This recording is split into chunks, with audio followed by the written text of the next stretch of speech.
Good morning, students. In the previous video, I have taught you synthetic fibers like polyesters and acrylic. Before that, nylon and rayon. Now I am going to discuss characteristics of synthetic fiber. जो हमारे पास synthetic fiber है उसके characteristics क्या है? तो आपने observe किया होगा कि सिंथेटिक फाइबर्स जो होते हैं, अभी बताया था पिछले वीडियो में, उनकी बहुत कलरलेस होते हैं, सॉरी मेनी कलर में होते हैं, बहुत सारे कलर पाए जाते हैं और ये थोड़े सस्ते पड़ते हैं नेचुरल फाइबर से, और ये इजीली अवेलेबल होते हैं। जैसे कि आपने अगर नोटिस किया हो, जैसे कि अम्ब्रेला वगैरह होता है तो उसमें जो वाटर जब पड़ता है तो उसके कुछ समय में ही वो क्या हो जाता है, वो ड्राई हो जाता है। तो ये हमारा सिंथेटिक फाइबर का एक एग्जाम्पल है।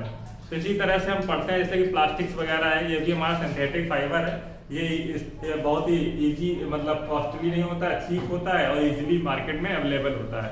तो अब प्लास्टिक में भी आपने वैरायटी देखी होगी। प्लास्टिक कैसे देखोगे, कुछ दो टाइप की प्लास्टिक आपने देखी होगी। एक तो सॉफ्ट होगी जो फ्लेक्सिबल होती है, यानी कि वो माउल्ड हो जाए, फोल्ड हो जाए, थोड़ी सी फ्लेक्सिबल टाइप में मोल्डेबल हो जाए, तो उसको बोलते हैं थर्मोप्लास्टिक।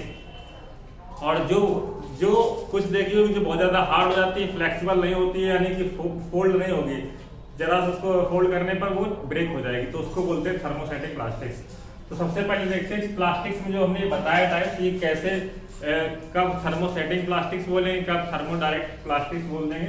तो जो प्लास्टिक्स होती है ये भी हमारी पॉलीमर्स होती है, प्लास्टिक्स वगैरह होती है, ये भी हमारी पॉलीमर होती है। पॉलीमर बताया था क्या होता है, इसमें बहुत सारे मॉलिक्यूल्स ज्वाइंट होकर एक बड़ा मॉलिक्यूल बनाते हैं, उसको हम पॉलीमर बोलते हैं। उस प्रोसेस को हम बोलते हैं पॉलीमर। पॉली मतलब बहुत सारे होता है, मर मतलब छोटी यूनिट होती है, एक छोटी सी यूनिट होती है। अगर छोटी सी यूनिट कंबाइंड होकर बहुत बड़ी यूनिट बना ले, उस प्रोसेस को बोलते हैं पॉलीमर। तो ये पॉलीमर प्रोसेस को जो कंपाउंड है उनको हम सब पॉलीमर को बोलते हैं। प्रोसेस हमारी पॉलीमराइजेशन होती है। जो हमने छोटे छोटे मॉलिक्यूल बनाए, जो बड़ा मॉलिक्यूल बन गया उसको हमने बोला पॉलीमर, जो बड़ा मॉलिक्यूल था उसको पॉलीमर बोला। और जो प्रोसेस होती है हमारी पॉलीमराइजेशन होती है। तो हमारा ये पॉलीमर है प्लास्टिक्स, क्योंकि छोटे छोटे मॉलिक्यूल से मिलकर बना है। तो ये प्लास्टिक किस टाइप से होती है, जब मॉलिक्यूल, मान लीजिए ये मॉलिक्यूल आपके पास एक टाइप का था, तो ये दो तरह से जुड़ सकता था। बहुत सारे मॉलिक्यूल्स ले लिए, जब बहुत सारे मॉलिक्यूल्स ले लिए तो आप या तो मॉलिक्यूल से बिल्कुल सीधा जुड़ जाएगा, या तो सीधा जुड़ गया, ये मॉलिक्यूल जुड़ता चला गया, बिल्कुल सीधा सीधा जुड़ गया। तो इस टाइप का हम बोलते हैं, इसको बोलते हैं लीनियर पॉलीमर। ये हमारा लीनियर है, लीनियर पॉलीमर है।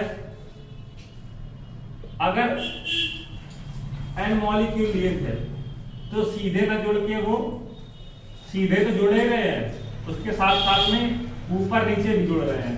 अगर ऐसी कंडीशन है तो इसको हम ब्रांच बोल रहे हैं, इसको हम क्या बोल रहे हैं, ब्रांच बोल रहे हैं, ब्रांच पॉलीमर। तो प्लास्टिक्स में जो है वो दो टाइप्स इसीलिए होती है क्योंकि उनके में दो टाइप के अरेंजमेंट होते हैं। एक तो अरेंजमेंट होता है बिल्कुल सीधा सीधा जुड़ गया जाके, तो ये अरेंजमेंट हो गया लीनियर पॉलीमर। तो ये हमारी होती थर्मोप्लास्टिक्स। जैसे कि आपने देखा होगा पॉलीथीन वगैरह फ्लेक्सिबल होती है, पीवीसी पॉलीविनाइल क्लाइंट जो पाइप वगैरह आते हैं वही फ्लेक्सिबल होते हैं थोड़े से। लेकिन अब जैसे इसमें वगैरह है, जो ये हमारी है ब्रांच पॉलीमर, इसमें क्या आता है, हमारा बैकेलाइट वगैरह आता है और मेलामीन आता है। बैकेलाइट में क्या होता है, बैकेलाइट से किसका यूज है, जैसे कि हमारे घर में जो स्विच होते हैं लाइट्स वगैरह के, वो हमारे बैकेलाइट्स वगैरह में रहते हैं। वो हार्ड होते हैं, फ्लेक्सिबल नहीं होते हैं। सोचे हम बोर्ड को फ्लेक्सिबल कर दें तो वो टूट जाता है। तो वो जो फ्लेक्सिबल नहीं हो, फोल्ड नहीं हो, मोल्डेबल नहीं हो, उसको हम बोलेंगे हमारा थर्मोस्टेटिक प्लास्टिक्स। तो what you have seen today plastics. What types of plastics? Two types of plastic: thermostatic plastics and thermoplastics. What is thermoplastics? Which is easily moldable, that is called thermoplastics. और उसको linear polymer बोलते हैं। Thermostatic plastic इसका होता है जो easily mouldable नहीं होती है, वो हमारी थर्मोस्टेटिक प्लास्टिक्स में आती है। और इसके एग्जाम्पल क्या बताया, इसका बताया बैकेलाइट और मेलामीन, और लीनियर पॉलीमर का बताया पॉलीथीन और पीवीसी। और भी होते हैं। तो ये सब हमारे क्या हो गए, ये हमने कैरेक्टरिस्टिक्स ऑफ सिंथेटिक फाइबर में केवल आज प्लास्टिक्स के जो भी कैरेक्टरिस्टिक्स थे, प्लास्टिक कितने टाइप्स की होती है वो देखा, और इनका किस टाइप से अरेंजमेंट होता है। अगर लीनियर होगा तो उसको बोल दिया थर्मो प्लास्टिक, और ब्रांच होगा उसको बोल दिया थर्मोसेटिक। तो प्लास्टिक्स की प्रॉपर्टी आज हमने देखी। Thank you.